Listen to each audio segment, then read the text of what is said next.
The Sniper Ghost Warrior franchise has seen better days, especially following the failure of Sniper Ghost Warrior 3's open-world approach. To that end, Sniper Ghost Warrior Contracts promises a return to form, offering a variety of targets to kill in highly replayable scenarios. It's out on November 22nd for Xbox One, PS4, and PC, so let's take a look at 15 things you need to know before buying. Contracts. The game is about, shock of shocks, contracts. Players will take on 15 different contracts, assassinating targets to earn money and upgrades. The campaign is composed of 25 contracts in total, though there is a loose story governing the pace and background information on each main target. Your main purpose is to fulfill these contracts and get paid. It's a lot like IO Interactive's recent Hitman games, but with more realistic sniping. Side objectives. Of course, it's not as cut and dry as simply assassinating a target. During a contract, you'll have specific side objectives to fulfill. Think of them as additional objectives which can be completed for an improved payout. CI Games also noted that there would be bounty contracts, which aren't required to progress through the campaign, but provide additional challenges to master. No open world. The overall scale of Sniper Ghost Warrior 3, coupled with its optimization, led to numerous gameplay issues and long loading times. By emphasizing assassinations with clear parameters and focus zones, Sniper Ghost Warrior Contracts returns to what matters most: sniping. It also doesn't hurt that loading times are better and visuals have improved with this scaled-down approach. 5 sandbox areas. Sniper Ghost Warrior Contracts is set entirely in Siberia, with 5 large sandboxes, each containing 5 main contracts to complete. Completing contracts from a previous region will unlock the next, so there is a set path of progression in the campaign. Each sandbox has its share of unique areas for contracts, and despite being confined to only one province, there are a variety of sights to see, like dense forests, industrial areas, and lakes. Dynamic reticle system. Unlike many games, the sniping here is pretty realistic. You need to measure bullet distance, wind direction, and other conditions to successfully kill foes. Fortunately, there's the dynamic reticle system, which provides a clearer outline for your shots, including the exact travel path of your bullets. Setting up and measuring shots carefully is imperative to success. AR mask. To better navigate the sandbox, players will have an augmented reality or AR mask. This includes thermal vision, the ability to scan geometry, and even functions as a pair of binoculars. Is it a fancier term for a HUD that also supports marking foes and zooming into distant objects? From the outset, sure, but as you unlock upgrades, going into mask mode will enable a variety of fun tactics, like revealing weak spots for vehicles and fuse boxes to destroy them. Slow-mo bullet cam. It wouldn't be a sniping game without some kind of slow-mo bullet cam to trace the path of shots to a target. There's no X-ray mode like Sniper Elite 4, so you won't see bones and muscles ripping apart with each shot landed. But there is a nice cinematic flair added to the kill, which can hopefully be skipped when we don't want to see it every time. Open-ended gameplay.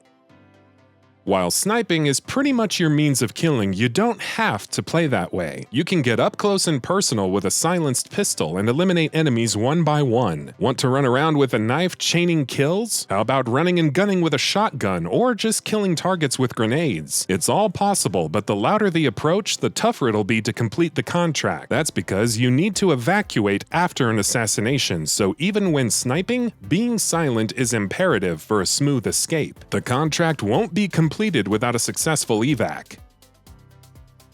Rivals.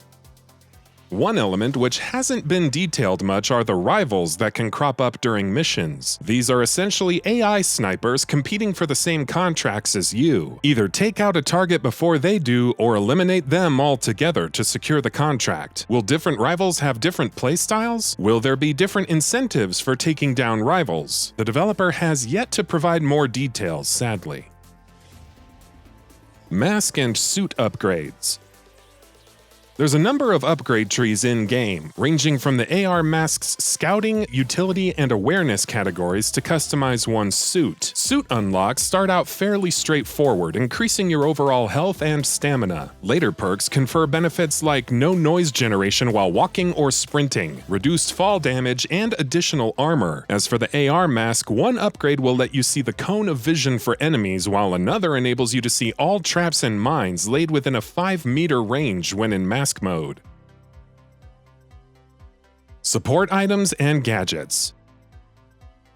Support items include the sniper turret and scout drone. The sniper turret is particularly intriguing since you can customize it for semi-auto fire or equip a silencer and increase its number of targets. Likewise, the scout drone can also be customized to have thermal vision, emit an EMP, and also tag all enemies in a 10-meter range. Other gadgets include mines, throwing knives, smoke grenades, and much more to make life difficult for your foes. There are also special ammo types like DARPA bullets, which ignore weather and elevation, armor-piercing bullets to hit enemies through walls, and EMP bullets to disable electronics.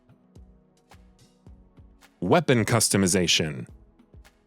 If you're used to fine-tuning your weapons, don't worry. Sniper Ghost Warrior Contracts features a robust weapon customization system. You can change the scope, magazine, barrel, underbarrel, camo, and much more to suit your preferences, along with a primary sniper rifle with options like the tactical XCR 700, Sturm Precision, and Model Ron B82. There are secondary weapons like the AK-47 and AMA A7 assault rifles and Giovanni M4 shotgun. You can also have sidearms like the Fort P99, Falcom IRM, and Spring 686. Stealth.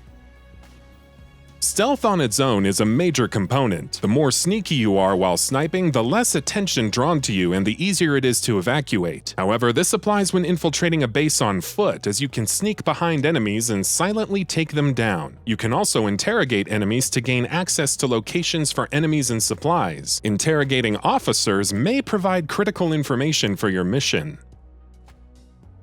Multiplayer options. Another area where CI Games has been strangely quiet is multiplayer. The developer had previously confirmed that there would be multiplayer options, but hasn't offered more information on the subject. Sniper Ghost Warrior 3 did have a multiplayer mode which included different maps, modes, and weapons, but this arrived a full 9 months after the base game's launch. Whether this will be the case for Sniper Ghost Warrior Contracts remains to be seen. Xbox One X and PS4 Pro support.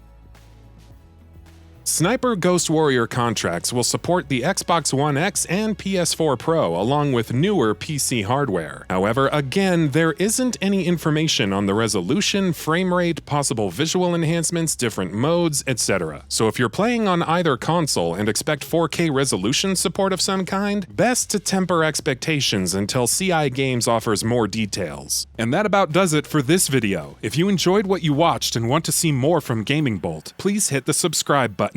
Also, don't forget to switch on the notifications bell icon next to it. That way you'll never miss any of our videos. Thanks for watching.